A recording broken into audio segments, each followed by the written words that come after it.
Здравейте отново! В момента тръгваме с нашия обучаем Санчо към началото на следата. Междувременно се промениха малко нещата. Бяхме пуснали следа, която вървеше нагоре. Обаче оказва се, че не знам дали виждате там онези дървета направо. В момента, в който отидохме с Санчо да направим следата, се оказа, че по следата не е останал абсолютно нито един кренвирш. Следотърсачите с фраки бяха изяли абсолютно всичко. Докато чакахме, за целта пуснахме нова следа, отново от същия предмет, от същия стартова позиция, само че в обратната посока. И за щастие, тук кренвиршите са си на линия. Така, циц, леп.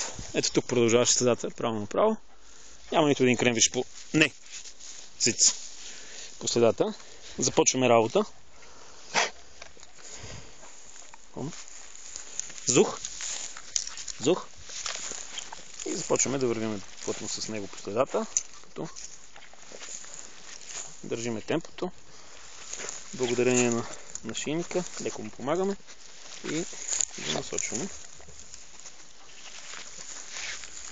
Браво, Зух! И съответно насърчаваме.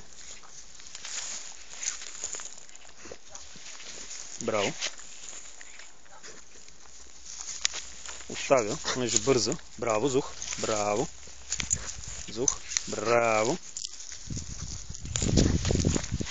Понеже бързо остава половината кренвирши. Браво, момче! Браво!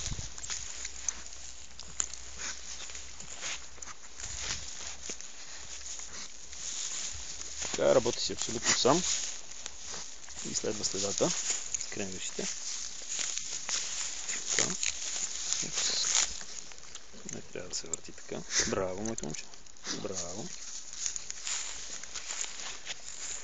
Тъй като остава, ако бърза, и остава половината кренвирши по следата, може и да пробваме да се върнем обратно по същата следа. Браво! Good boy! Сам забавя темпото.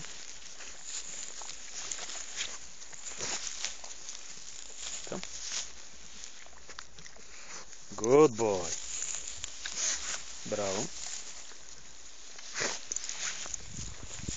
Вече си работи абсолютно сам. Аз не се налага да помагам по никакъв начин с повода, виждате го сами.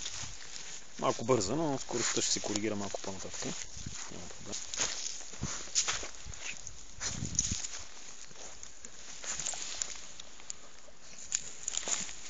Застъпихме си повода. Браво!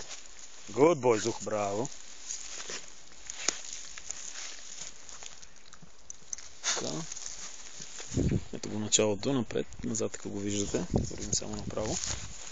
И тук вече правиме лек завой.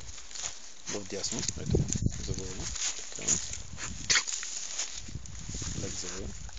Вече не сме направо. Хвана завоя. Браво! Good boy! Браво! Браво, момчето! Ето, търси кренвиршите и следата. Браво на момчето! Good boy! Така. Браво! И ето тук е нашия край на следата. Оттъпках един квадрат. Малък. С доста кренвирши. Много наградки. Така. Това е за днес. Благодаря ви.